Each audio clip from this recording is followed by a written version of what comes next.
전도서가 이제 11장, 이제 12장이면 끝이 나거든요. 그래서 솔로몬의 전도서도 끝날 때가 있구나.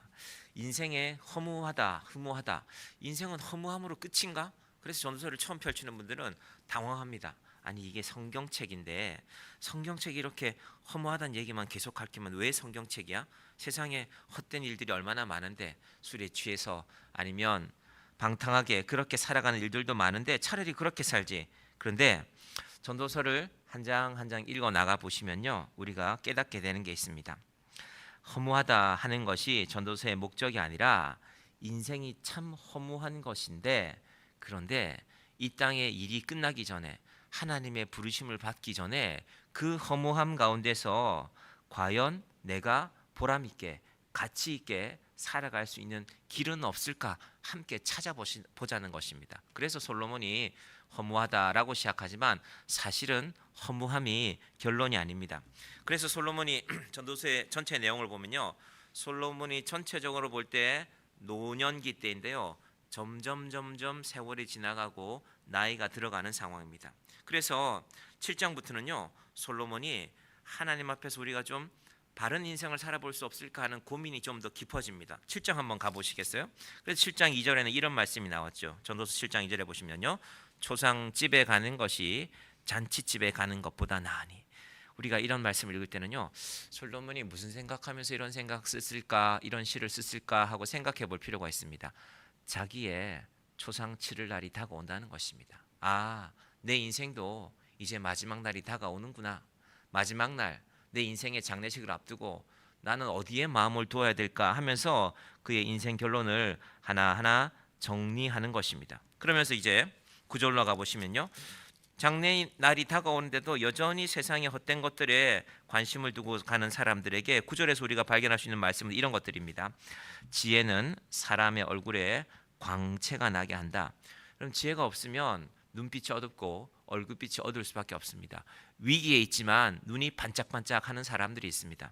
여러분, 전도서가 끝나기 전에 우리도 이 지혜를, 이 광채를 찾아내기를 바랍니다. 그리고 10장에 가보면요, 1절이었죠. 죽은 파리들이 향기름을 악취가 나게 만드는 것 같이. 10장 전체에서 뭘 얘기했냐면요, 그럼에도 불구하고 인생이 허무한 것 같지만 살아있는 것은 기회라는 것입니다. 여러분, 오늘 우리가 살아있기 때문에 이 자리에 모이지 않았습니까? 우리가 지금 세보니까 한 10명 정도 모이신 것 같은데, 살아있으니까 예배하는 것입니다. 살아있으니까 찬송하는 것입니다. 여러분, 그래서 여러분, 호흡이 있는 날 동안에 제가 오늘 이렇게 오후에 찬양 영상들을 여러 개 틀어봤습니다. 우리 교회도 꿈을 꾸면서 저런 찬양팀이 만들어지겠지. 우리가 아무것도 없었는데 하나하나 생겨났거든요. 우리가 사실은 마이크도 없었는데 저기 보면 멋진 가방 안에 무슨 마이크도 들어 있습니다. 하나님께서 찬양할 사람들을 보내시겠지. 목사는 준비하는 것입니다. 기도하고 그날을 꿈꾸면서. 자, 전도서의 이 저자는 오늘 11장에서도요 아주 중요한 의미를 하나 던지는데, 사실은 이게 해석이 아주 쉽게 보이지만 성경 전체로 보면 해석을 좀 유의해서 할 필요가 있습니다. 또 당시 솔로몬의 상황이 있는데, 그럼 오늘 11장은 이제 솔로몬의 나이가 점점 들어간다고 했죠. 하나님 부르실 날이 가까워진다고 했죠. 11장은 도대체 무슨 말씀입니까? 이제 12장 다음 장에 가면은 전도서가 끝나게 되거든요. 오늘 이 11장은 어떤 말씀입니까? 특히 11장 1절과 2절에 말씀에 대한 해석이 중요합니다. 우리 먼저 11장 1절 한번 볼게요. 너는 내 떡을 물 위에 던져라. 여러 날 후에 도로 찾으리라. 옛날 성경에는 내 식물을 물 위에 던지라라고 했습니다.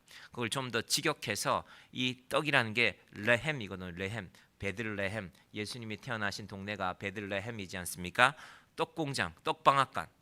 제가 궁금해서 기왕 떡집을 하려면 예수 믿는 분들이 떡집 이름을 베들레헴 떡집이라고 지으면 되겠네. 찾아보니까 있을까요, 없을까요? 있더라고요. 서울에도 있고 저 경기도 고양시에도 있고, 이분들 예수 믿는 집이겠구나. 베들레헴 떡집이라고 이름을 지었으니까 떡을 함부로 만들면 안 되겠구나. 잘 만들어야죠. 맛있게 만들고 좋은 쌀로 만들고. 그래서 혹시 기회가 되면 베들레헴 떡집의 떡을 한번 먹어봐야 되겠다라는 생각을 했습니다. 자, 여러분 1절 보시면서요, 이건 도대체 무슨 말일까? 많이 생각하지 마시고 이게 도대체 무슨 말일까? 2절까지 한번 연결해 볼까요? 2절도 봅니다. 7에게나 8에게 나누어 줄지어다. 무슨 재앙이 땅에 임하는지 내가 알지 못함이라. 그러면 좀 정리가 되는 것 같지 않습니까? 구제하란 말 아닐까요? 구제하라. 네가 많이 나눠주면 너한테 도움을 받은 사람이 나중에 네가 어려워질 때 7명, 8명이 와서 너를 도와줄 거야. 그렇게 해석하면 사실은 제가 극동방송에 설교 듣다가 이런 설교 여러 번 들은 것 같아요. 아, 그래, 이분은 이렇게 해석하는구나. 다르게 정리해보면 지금 솔로몬이 인생 노년을 얘기하는 거니까 인생 노년까지 너 끝까지 손에 쥐려고 그렇게 애쓰고 살지 마라. 내 떡을 혹은 내 식물을 물 위에 던져라. 그런데 이 물 위에라는 게 이 해석을 어렵게 합니다. 왜냐하면 자, 여러분이 누군가를 구제하려고 결심했습니다. 내가 보니까 저 집이 요즘 좀 많이 힘든 것 같아. 내가 조금 여유가 있는데 내가 저분 좀 도와야 되겠다. 아니면 여러분이 방송 보시다가 도움을 받아야 될 사람들 혹은 도움을 받아야 될 기관들이 이렇게 나오면 내가 쟤 좀 도와야 되겠다.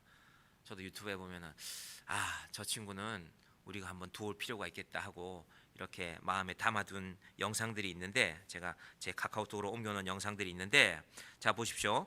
너는 내 떡을 물 위에 던지라고 했습니다. 여러분, 먹는 떡을 우리 먹을 것을 물 위에 던지면 어떻게 됩니까? 물고기가 먹겠죠. 물고기가 먹었는데 결론에 가보니까 다시 돌아올 것이다. 물고기가 잘 먹고 커서 은혜 갚는 얘기인가? 우리나라 무슨 심청전, 별주부전 이런 얘기인가? 그런 해석이 아니라 여러 날 후에 도로 던지라라는 이 말씀 앞에 물 위에 던지라는 의미는요, 해석하면 이렇습니다. 유대인들의 해석입니다. 네가 구제하는 그것이 구제하는 그 돈이 누구에게 갈지를 네가 판단하지 말라는 것입니다. 여러분 마음이 어떠세요? 아니, 기왕 내가 돕는데 내가 도우는 게 맞지 않나? 근데 여러분, 내가 정해서 누군가를 도우면요, 지금 부재로 해석하는 것입니다. 지금 다른 해석도 나올 것입니다. 내가 누군가를 정해서 내가 도왔는데 정말 나중에 내가 어려워졌어요.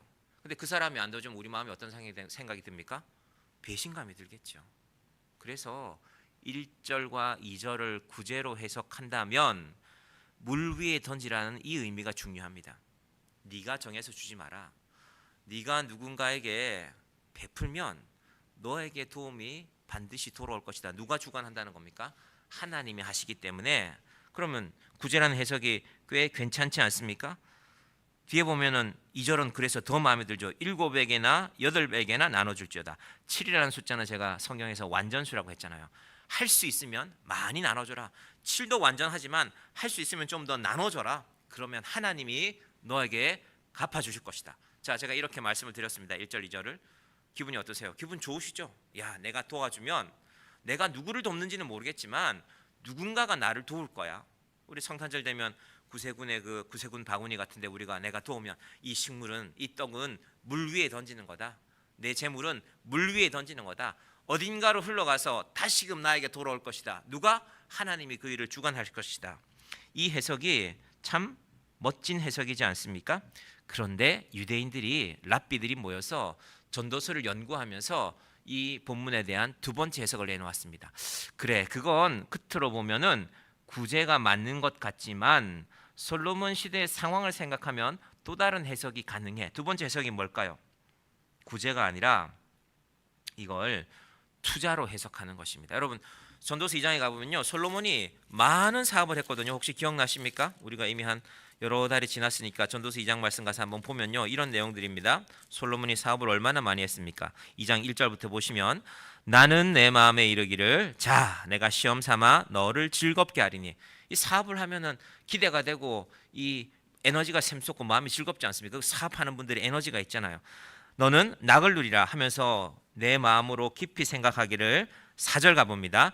나의 사업을 크게 하였노라.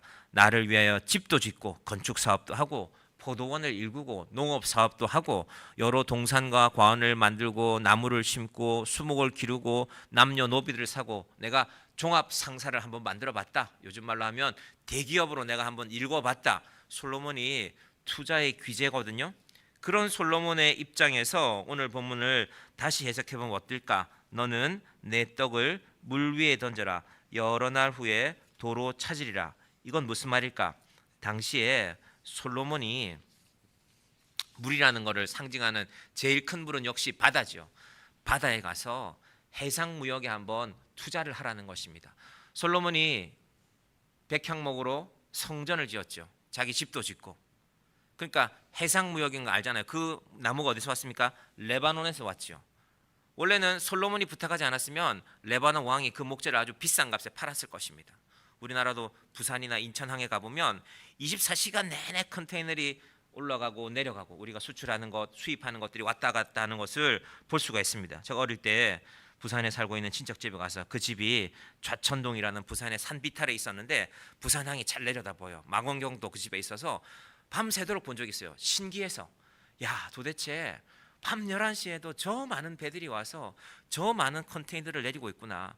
또 컨테이너 트럭들이 쭉 줄을 서서 트럭에서 온 것들을 또 하나하나 저렇게 쌓고 있는 모습을 보면서 대단하구나. 이 부산이라는 도시가 대단하구나 하고 본 적이 있습니다.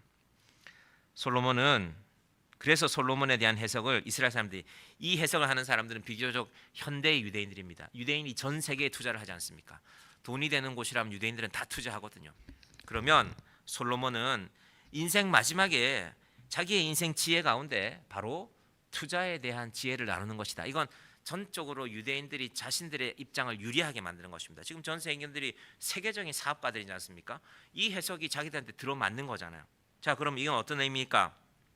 기왕 투자를 할 거면 더 큰 이익을 볼 수 있는 것에 투자해야 된다는 것입니다. 여러분, 바다라는 것이 얼마나 불확실한 곳입니까? 배를 타고 나갔는데 언제 날씨가 변할지, 언제 물건이 물에 빠질지, 혹은 배 전체가 침몰해 버릴 수도 있지 않습니까? 그건 이제 2절하고 연결해 보면 이렇습니다. 7배게나 8배게 나눠 줄지어다. 혹시 주식을 투자하시는 분들 그런 얘기 들어보셨죠? 한 바구니에 다 담지 말고 나눠서 담아라. 그래야 그 나눈 것 중에 혹시 어떤 것이 실패할지라도 다른 것이 성공해서 너에게 이익으로 돌아올지라. 이 해석이 비교적 최근의 유대인들의 해석도 기가 막힙니다. 그렇구나. 역시 솔로몬도 유대인이구나. 이 솔로몬이 이 지금 유대인들이 왜 전 세계적인 사업가가 됐는지 이 해석을 보면 알겠구나. 해상 무역에 투자하라. 거래처를 한두 군데로 만들지 말고 여러 곳에 거래처를 만들면 너에게 이익이 극대화될 것이다. 사실 장사라는 건요, 한 사람하고 거래하면 제일 편해요. 내가 너한테 물건 주고 때 되면 돈 받고 하면 제일 좋죠. 그렇게 하지 말라는 해석이다. 자, 제가 지금 첫 번째는 구제라는 의미로 해석했고요. 두 번째는 투자라는 의미로 해석했습니다. 목사님 왜 저러지? 그냥 첫 번째 걸로 하고 말지. 그런데 사실은 전도서가 구약에서 끝났다면 해석되지 않을 전혀 새로운 해석이 등장합니다. 이 해석이 바로 제3의 해석입니다. 그런데 먼저 문제가 되는 걸 정리해 볼게요. 만약에 첫 번째 해석, 이 구제라는 해석이 사실은 제일 일반적인데요. 구제라고 해석하면요, 문제가 되는 것이 있습니다. 제가 이제 다르게 설명해 볼게요. 내가 정말 누군가를 위해서 구제했다면 구제하는 사람이 그 이익이 돌아올 것을 기대하고 구제하면 그 자체가 구제가 아니잖아요. 그 자체가 투자 내지는 뭔가 보상을 바라는 것 아닙니까? 그러니까 이걸 구제라고 정리해 놓으면 2절 때문에 문제가 돼요. 아니 구제한다고 하면서 베풀고 사실은 잊어야지 그걸 돌아올 걸 기대하고 있으면 그건 또 다른 투자가 아니냐. 그래서 이 전도서 11장 1절과 2절 말씀을 구약과 더불어 신약의 말씀으로 함께 찾아가면 이 떡의 의미에 대해서 전혀 다른 떡이 등장합니다. 우리 지원이 앞에 와서 좀 도와주실래요? 요한복음 말씀을 좀 볼 건데 요한복음 6장 32절 말씀. 구약에만 떡이 나오는 게 아니라 신약에도 떡이 있거든요. 한번 볼까요? 요한복음 6장 32절 2절 여러분 많이 들어본 말씀일 텐데요. 찬송가 끝나고 나면 있습니다.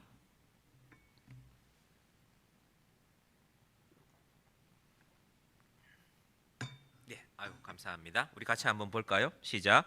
예수께서 이르시되 내가 진실로 진실로 너희에게 이르노니 모세가 너희에게 하늘로부터 떡을 준 것이 아니라 내 아버지께서 너희에게 하늘로부터 참 떡을 주시나니 떡이 나왔습니다. 전도서에서 나왔던 그 떡이 구약의 많은 부분에 나오는 떡이 신약에도 등장합니다. 어떤 떡으로? 예수님이라는 떡으로.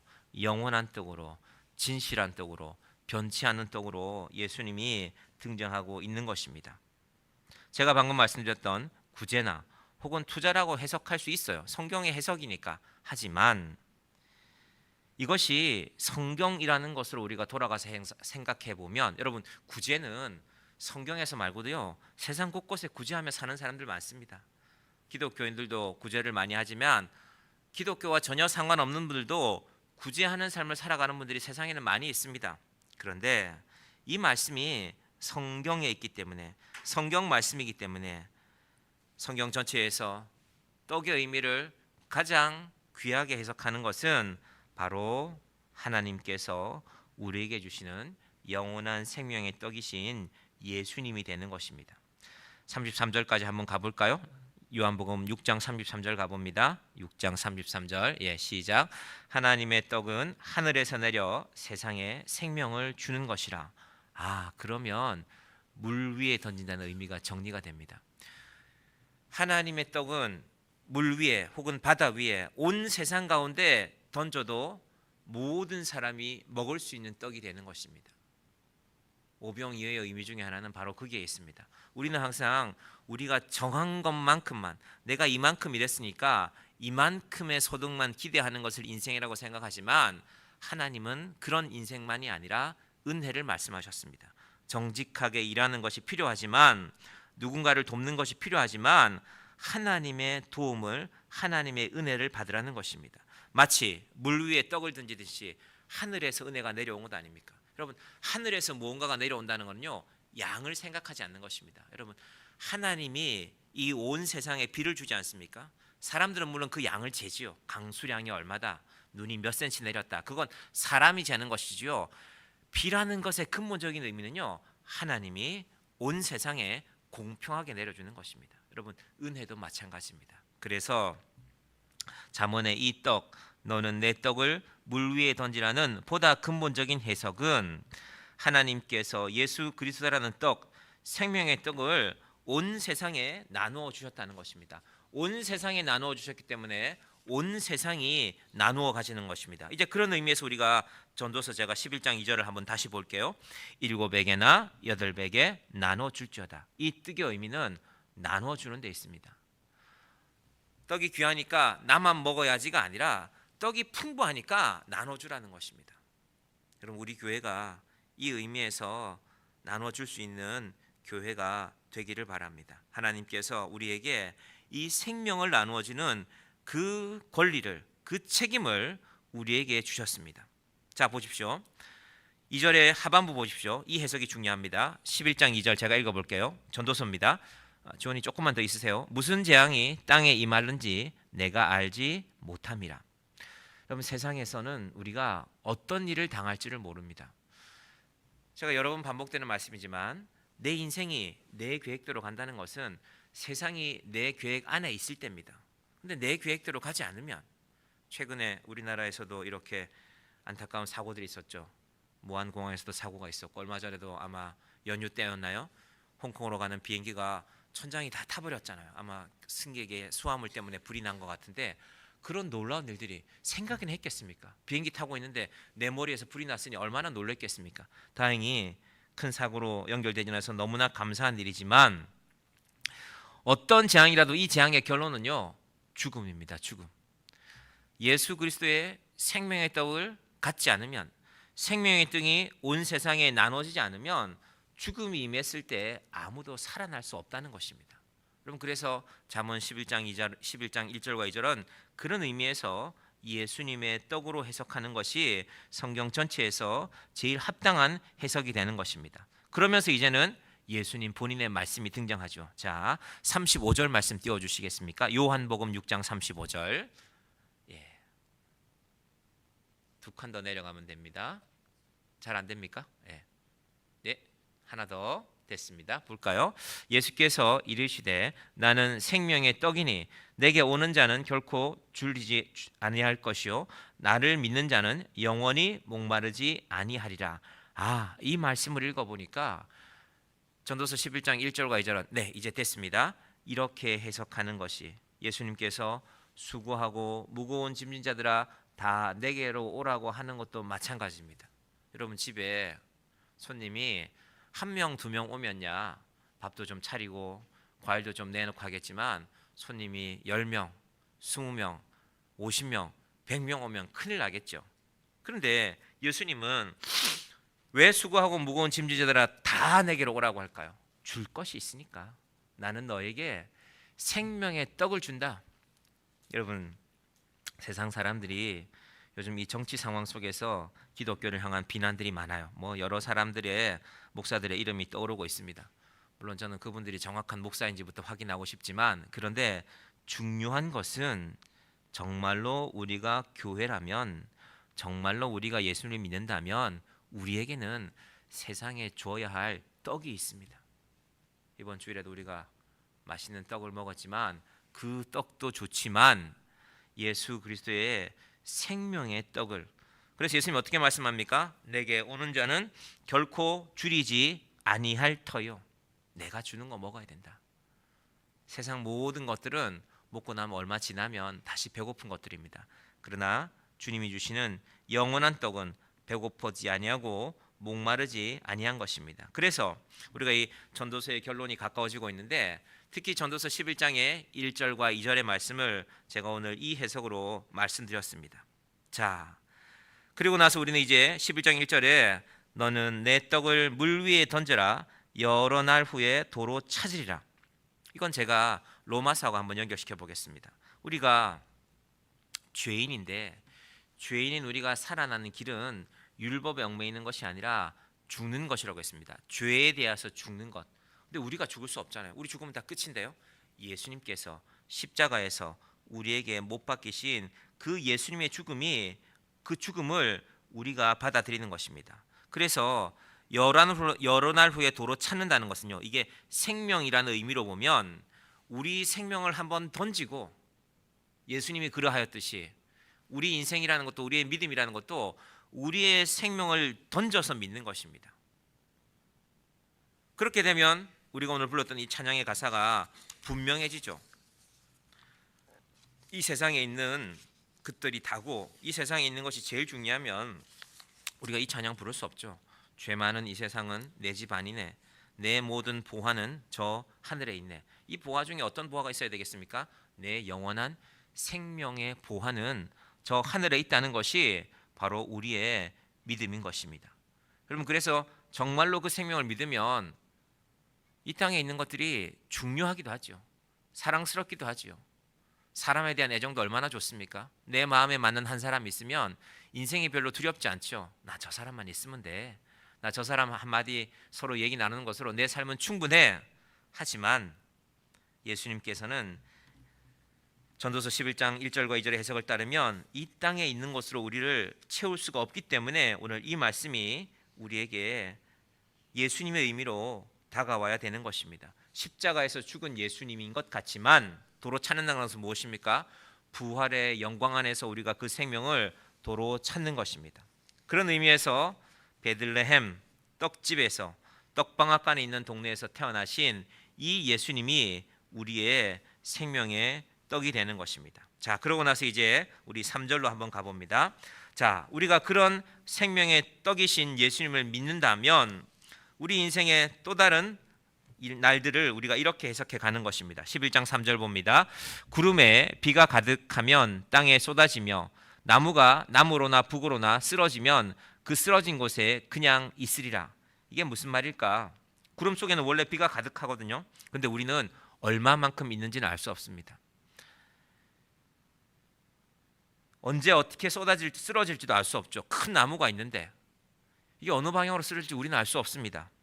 그래서 세상은 항상 모든 불확실한 가운데 있지만, 그러나 알지 못하는 세상이지만 생명의 떡을 가진 자들은 이 세상 가운데서도 살아갈 수가 있다는 것입니다. 그러면서 이제 농사짓는 이야기인데요. 4절 가봅니다. 3절도 그 이야기하고 연결되는데요. 풍새를 살펴보는 자는 파종하지 못할 것이요 구름만 바라보는 자는 거두지 못하리라. 이건 인생 가운데의 망설임에 대해서 말하는 것입니다. 예수 그리스도는 영원한 생명의 떡을 갖고 나면은 망설이지 않아도 됩니다. 여러분 곰곰이 한번 생각해 보십시오. 우리 인생에 망설이다가 놓친 일이 얼마나 많습니까? 풍세를 살펴본다는 것은요, 언제 씨를 뿌려야 될까? 옛날에는 씨를 흩어 뿌렸거든요. 우리는 지금 씨를 뿌릴 때 이랑을 팔고 거기다 하나씩 뿌리지만요, 이스라엘의 그때의 농법은 이미 이게 2000년 전의 얘기이기 때문에, 솔로몬은 더 오래전 얘기죠. 예수님 때도 흩어 뿌렸습니다. 그래서 예수님께서 씨앗을 뿌리는 비유를 하면서 어떤 밭에 내린 것은 새가 와서 먹어버렸다 그랬죠. 흩어 뿌렸기 때문에. 그러면 흩어 뿌릴 때는 뭐가 중요하냐? 바람의 방향이 중요합니다. 근데 바람이 이렇게 불고 있으니까 내가 좀 힘을 이쪽으로 해서 뿌려야 씨앗이 내 밭에 떨어지겠군 했는데, 바람이라는 것이 갑자기 바뀌어버리거든요. 그래서 바람의 길이 어떠함과, 5절로 갑니다. 아이 벤 자의 태에서 뼈가 어떻게 자라는지를 내가 알지 못함 같이. 이 솔로몬이, 제가 솔로몬에 대해서 생각해 보면요, 이 사람은 아는 게 너무 많아서 고민이 많았던 것 같아요. 그러니까 물론 전도서도 썼겠죠. 자, 풍세를 살펴보다가 파종하지 못한다. 바람의 방향은 모른다. 너는 일단 뿌리라는 것입니다. 누구를? 하나님을 의지하고. 우리의 인생이 이 땅에서 끝나는 것이 아니라 생명의 뜻이신 예수님을 갖고 있으면 세상에서 우리가 하는 실패가 근본적인 실패가 아니라는 것입니다. 여러분, 우리는 세상에서 내 인생은 실패입니다. 내 인생은 별 볼 일 없어요. 이런 마음을 갖기 쉽습니다. 심지어 예수를 믿는데도 여러분, 그러지 않았으면 좋겠습니다. 예수 믿는다고 여러분의 인생이 모든 것이 다 해결되지 않습니다. 그렇지만 예수 믿는 사람은 근본적인 성공을 한 것입니다. 어떤 성공? 7에게나 8에게 나눠줄지어다. 여러 날 후에 도로 찾으리라. 내가 지금 예수 믿기 때문에 손해보고 때로는 죽은 것 같지만, 그러나 도로 찾는다는 것은 그 생명을, 영원한 생명을 찾는 날이 있는 사람이기 때문에 실패를 두려워하지 말라는 것입니다. 하나님이 주신 날이니까. 4절 잘 보세요. 풍세를 살펴보는 자는 파종하지 못할 것이요. 여러분 손에 씨앗을 쥐고 있습니다. 씨앗을 뿌려야 될 거 아니에요. 그래야 씨가 자라나고 곡식이 날 것 아닙니까? 근데 바람이 이렇게 불까? 아니야, 바람이 저렇게 불 수도 있어. 바람이 저렇게 불까? 아니야, 바람이 이렇게 불 수도 있지. 그 씨앗을 잡고 평생 씨앗만 쥐고 있다가 인생 끝나면 안 된다는 말입니다. 뭐라도 하라는 말입니다. 풍세를 살펴보는 자는 파종하지 못할 것이요, 구름만 바라보는 자는 거두지 못하리라. 구름을 바라본다는 건요, 언제 비가 내릴까, 언제 비가 내릴까. 왜냐하면 씨를 뿌리고, 우리도 농사 지을 때 그러지 않습니까? 비가 촉촉히 내리고 있구나, 아니면 하늘이 잔뜩 흘릴 때 씨앗을 뿌리면 씨가 잘 자랍니다. 물도 공급이 되고요, 또 빗속에 들어있는 좋은 성분들, 요소와 같은 성분들이 땅에 공급되기 때문에 잘 자라게 되는 것입니다. 그래서 손에 쥐고 비가 올까 비가 안 올까 그 고민만 하고 인생을 허비하지 말라는 것입니다. 그 맥락이 5절까지 연결되는 것입니다. 농사를 지을 때 바람을 보면서 언제 씨를 뿌릴까 염려만 하는 인생 되지 말고, 언제 비가 올까 염려만 하는 인생이 되지 말고, 너희는 어차피 다 모르니까 하나님을 믿고 맡기라는 것입니다. 1절과 2절에서 너희의 생명을, 너희의 영혼을 책임지시는 하나님께서 함께 하실 거라는 것입니다. 너희는 어차피 몰라. 이게 우리가 들으면 솔로몬 자기 좀 아는 거 많다고 되게 기분 나쁘게 말하네. 그게 아니라 하나님의 관점에서 솔로몬이 말하는 것입니다. 이 5절의 표현이 참 재미있습니다. 보세요. 아이 벤 자의 태에서 뼈가 어떻게 자라는지를 내가 알지 못함 같이. 자, 여자분들이 아이를 뱃속에 둡니다. 엄마의 양분을 먹고 아이들이 자라죠, 태 속에서. 그런데 그 속에서 뼈가 생겨나잖아요. 뼈라는 것이 단단한 것인데, 물론 아이들의 뼈는 좀 무르지만 뼈라는 것이 단단한 것인데, 그리고 어느 순간에는 아이들이 엄마의 자궁에서 이렇게 나와야 되지 않습니까? 사실은 뼈가 있으면 문제가 되잖아요. 특히 아이들 출산할 때 머리가 끼면 그게 곤란해지는 상황이 생길 때도 있지 않습니까? 하지만 뼈에서, 태에서 뼈가 어떻게 자라는지를 내가 알지 못함 같이 만사를 성취하시는 하나님의 일을 내가 알지 못하느니라. 이건 다르게 해석하면 넌 몰라도 돼. 하나님은 알고 계시고 하나님이 알아서 하실 거야. 2025년 1월과 2월을 여러분이 살아가시면서 내 인생에 이런 고민들이 있는데, 그런데 여러분 여기서 이 바람이라는 걸 한번 생각해 봐야 됩니다. 바람. 자, 바람의 길이라고 했죠. 앞에 나오는 4절에도 풍세가 나왔죠. 구름과 비가 나와서 나무가 쓰러지는 것도요. 이거 바람하고 관련이 있는 일들이거든요. 이 바람을 우리가 눈에 보이는 나무를 흔드는 바람만 생각하지 말고 구약 성경 이 바람은요. 루하입니다. 루하 호흡입니다. 호흡. 이게 무슨 말일까? 우리 눈에는 바람이 불어서 나무가 쓰러지고 태풍이 일고 그리고 비구름이 날아다니고 이런 것들이 보이지만 그런데 사실은 그 호흡이라는 것은 하나님의 호흡이라는 것입니다. 엄마 뱃속에 아기가 자라는 그 아이의 호흡을 하나님이 주관하신다는 겁니다. 그러니까 너는 염려하지 말라는 것입니다. 생명의 떡이신 예수님을 물 위에 던지신 하나님. 여러분 물 위에 던진다는 거는요. 손해 본다는 거거든요. 도로 찾을 확률이 없다는 건 여러분 물 위에 바다 위에 물건을 던졌는데 도로 찾기가 쉽습니까? 하나님이 그렇게 하셨다는 것입니다. 하나님이 예수 그리스도를 이 땅에 그렇게 보내신 그분께서 온 인류에게 생명을 주기 원하는 너희의 인생을 알지 못하겠느냐? 자, 6절로 한번 가볼까요? 너는 아침에 씨를 뿌리고 저녁에도 손을 놓지 말라. 이것이 잘 될는지 저것이 잘 될는지 혹 둘이 다 잘 될는지 알지 못함이로다.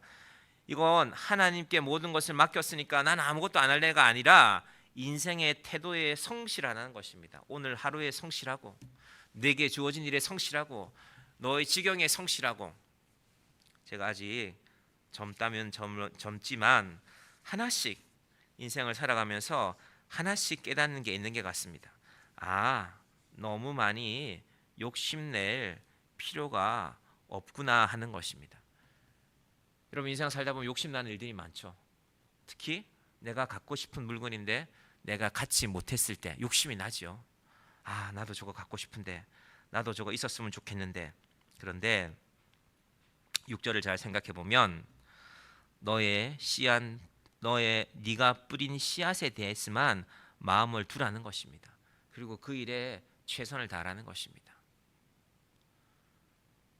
어제 그 선교사님 면접을 마치고 어떤 목사님 교회를 잠시 가서 말씀을 좀 나눈다고 왔는데 최근에 교회를 옮기셨어요. 이렇게 교회를 옮겼기 때문에 새롭게 리모델링도 하고 인테리어도 하고 비용도 많이 들어가고 그리고 그분이 본인이 개척해서 이렇게 교회를 한 10년 가까이 이렇게 해오셨기 때문에 교회 형편이 그렇게 넉넉하지 못하기 때문에 교인들이 목사님이 무슨 일 하고 계시면 되게 좋아하신대요. 그 교회 한 20년 가까이 된 스타렉스가 한 대 있는데 아예 교회에다가 차를 고치는 하나 둘 고치다가 보니까 아예 교회에다가 차를 고치는 장비들이 거의 다 만들어진 거예요. 그리고 주로 이제 차가 오래되다 보니까 그분이 차를 쏜 분들이 많은데 가만히 보니까 교인들이 목사님이 차를 고치고 있으면 좋아하시는 것 같아요. 왜 그러냐 하면 비용을 아끼니까. 목사님이 차 고치면 우리 카센터에 줄 돈을 좀 아끼니까. 근데 이분이 어느 날 깨달았대요. 이거 내가 다 할 수 없구나. 물론 그분이 차에 대해서 많이 아시더라고요. 그렇게 해서는 안 되겠다. 저도 몰랐는데 차를 수리하는 도크라고 하나요? 그 리프트라고 하나요? 차를 쭉 들어 올리는 거 있잖아요. 그 올리면 이제 엔진 오일도 밑에서 갈 수 있고 그런 게 있죠. 그 리프트 24시간 하는 리프트가요. 오남에 있대요. 저는 어딘지는 모르겠어요. 그 리프트가 유명해서 멀리서 차를 타고 2시간 3시간 거리에서 찾아온대요. 24시간 운영하는 그런 리프트가 있는데 이분이 그 오남에 있는 리프트에 가서 자기 스타렉스를 차를 올려놓고 수리하다가 작년에 한 1년쯤에 앞에 사람이 나사를 풀어놓고 간 걸 몰랐던 거예요. 근데 어느 날 자기가 정말로 한 몇 초만 늦어서도 차가 쿵 하고 밑으로 내려올 뻔했는데 직전에 발견한 겁니다. 그래서 그때 깨달은 게 있대요. 내가 이것저것 해서 교회 비용 좀 아끼는 게 중요한 것이 아니라 내가 잘할 수 있는 일을 잘해야 되겠다. 말씀 전하는 일에 그리고 성도들을 양육하는 일에 그곳에 모든 것에 마음을 두겠다 하시는 그분 말씀을 잠시 드렸습니다. 여러분 내가 다 갖고 싶다고 다 내 것 되지 않습니다. 내가 잘할 수 있는 일, 여러분이 교회에서도 가정에서도 직장에서도 소유도 마찬가지인데 이건 내가 잘 해야 되는 일이야. 이 일에 내 마음을 쏟으면서 살아가는 것이 6절이 말씀하는 지혜입니다.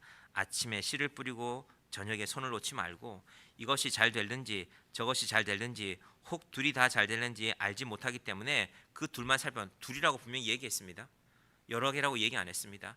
그 두 가지 일들을 잘 살펴보라는 것입니다. 여러분, 하나님이 우리 인생에 주시는 일이 곰곰이 생각해 보면 그렇게 많지 않습니다.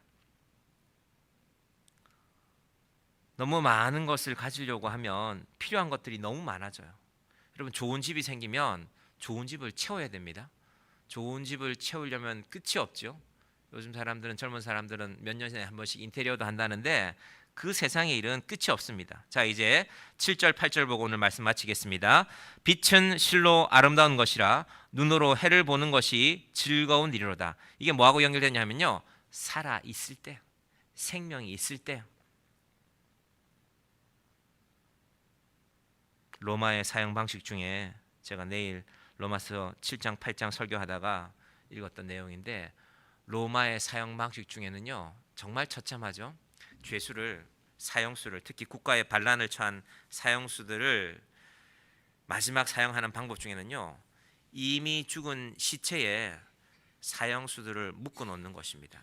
시체를 이쪽으로 보게 하고요, 반대편에 살아있는 사람을 해서 풀 수 없는 끈으로 묶어버리는 것입니다. 어떤 일이 벌어질까요? 일단은 냄새가 나겠죠. 그리고 촉감이 있겠죠. 시체와 붙어 있으니까. 그런데 시간이 조금씩 지나면 시체의 몸에 있는 썩은 벌레가 반대편에 있는 살아있는 사람에게로 옮겨가기 시작합니다. 손을 움직이지 못하니까 어떻게 될까요? 벌레가 콧구멍으로 들어가고, 입을 벌리면 입 속으로 들어가고, 눈으로 들어가서 눈을 파먹고, 그렇게 한 2, 3일 정도가 지나는 동안에 살아있는 사람이, 아, 살아있는 것이 이렇게 좋은 것이었구나, 그런 고백을 하면서 마지막에 죽게 된다는 것입니다. 여러분, 날씨가 추워도 오늘 우리가 살아있는 것이 감사한 일입니다. 솔로몬의 이 모든 배경들이 노년을 향해서 가는 이야기겠죠. 그래서 연세가 지긋하신 분들도, 하나님, 저도 이렇게 살아 있습니다, 하나님 감사합니다, 하나님께서 오늘도 제게 호흡을 주시고 예수 그리스도라는 생명의 떡을 주셔서 제가 오늘 이렇게 살아서 예배에 나오니 너무 감사합니다, 하나님을 찬양하니 너무 감사합니다. 자, 8절 가봅니다. 사람이 여러 해를 살면 항상 즐거워할지로다. 우리 연세 드신 분들 그래서 그런 투정하시면 안 돼요. 아이고, 나이가 들면 아이고 아픈 데도 많고 내가 죽어야지, 그런 말씀 하시면 안 돼요. 성경 말씀대로 살아야죠. 여러 해를 살면 항상 즐거워할지로다. 솔로몬이 성경에 이 말씀을 기록해 놓고 있지 않습니까? 그러나 캄캄한 날들이 많으리니, 다 좋아서 여러 해를 사는 게 좋다는 게 아닙니다. 캄캄한 날도 있을 것이라고 말합니다. 그 날들을 생각할지로다. 다가올 일은 다 헛되도다. 여러분, 인생을 여러 해 살면 내 마음속에 생명에 대한 근본적인 즐거움은 있지만 어두운 날도 있다고 말씀하고 있습니다. 그건 하나님께 얘기하는 거예요. 하나님, 오늘은 내 인생이 좀 어둡습니다. 어려운 날이 있습니다. 힘든 날이 있습니다. 그러나 하나님께서 하나님 안에서 주신 오늘을 항상 즐거워하며 살아가는 인생이 되게 해 주십시오라는 것이 오늘 솔로몬의 고백입니다. 젊은이들에게 주는 경고도 있습니다. 9절과 10절이죠. 9절 봅니다. 청년이여, 내 어린 때를 즐거워하며 내 청년의 날들을 마음에 기뻐하여 마음에 원하는 길들과 내 눈이 보는 대로 행하라. 그러나 하나님이 이 모든 일로 말미암아 너를 심판하실 줄 알라. 젊으면 좋은 것이죠. 마음껏 할 수 있고, 마음껏 갈 수 있고, 마음껏 누릴 수 있고, 즐길 수 있고. 하지만 젊음의 그 특권을 누리되, 그러나 하나님께서 너의 젊은 날에 대해서도, 그 일에 대해서도 너에게 묻는 날이, 심판한 날이 있음을 잊지 말라는 것입니다. 자, 10절 우리 다 같이 볼까요? 그런즉 근심이 내 마음에서 떠나게 하며 악이 내 몸에서 물러가게 하라. 어릴 때와 검은 머리의 시절이 다 헛되니라. 1절부터 정리해 보면, 하나님께서 주신 그 생명의 떡이 우리에게 주신 분이 하나님이시다. 우리 인생의 날들을 즐거워하라. 젊은 날에만 모든 것이 즐거움이 있다고 여기지 말라. 아이고, 나는 이제 이만큼 늙어서 아무것도 할 것이 없어요. 할 수 있는 것이 없어요. 할 수 있는 건 많이 있습니다. 기도하시고 찬양하시고. 여러분, 젊은 사람들은 기도하는 걸 잘 모릅니다. 젊은 사람들 마음이 늘 바쁩니다. 그래서 교회의 기도의 자리를 든든히 지켜주는 이 믿음의 어른들이 필요한 것입니다. 근심이 여러분의 마음에서 떠나게 하시고, 하나님, 오늘도 이 추위지만 내가 이 시원한 바람을 맞습니다. 내 생명이 살아 있습니다. 하나님께 찬양합니다. 내 인생의 모든 날들 가운데 하나님이 주신 이 날들을 즐거워하며 내게 주신 이 여러 날들을, 때로는 어두운 날들도 있었지만 하나님을 찬양하며 주님 앞에 나아가는 저와 여러분이 되시기를 주님의 이름으로 간절히 축원드립니다. 기도하겠습니다. 하나님 감사합니다. 우리의 참 생명이신 예수 그리스도, 그 생명의 떡을 이 세상을 향하여 던지신 하나님 앞에 찬양하며 이 수요일 예배를 드렸습니다. 아버지 하나님, 우리가 세상에서 하루하루 살아가는 일이 즐거운 날들이 되게 하여 주시옵소서. 캄캄한 날도 있고 어두운 날도 있지만 그러나 우리에게 호흡이 있는 이것이 하나님을 찬양할 기회입니다. 주님, 우리에게 그 인생의 의미를 알게 하여 주시고 우리에게 이 생명의 떡을 허락하셨으니 이제는 이 생명의 떡을 온 세상 가운데 7배게나 8배게 나누어 주며 살아가는 교회가 되게 하여 주시옵소서. 정향교회가 2025년에 이 상반기에 이 봄에 신방하고 또 소그룹으로 세워져서 하나님 앞에 든든히 서가는 교회가 되기를 원합니다. 주여 우리에게 은혜를 베풀어 주시옵소서. 예수님의 이름으로 기도드립니다. 아멘.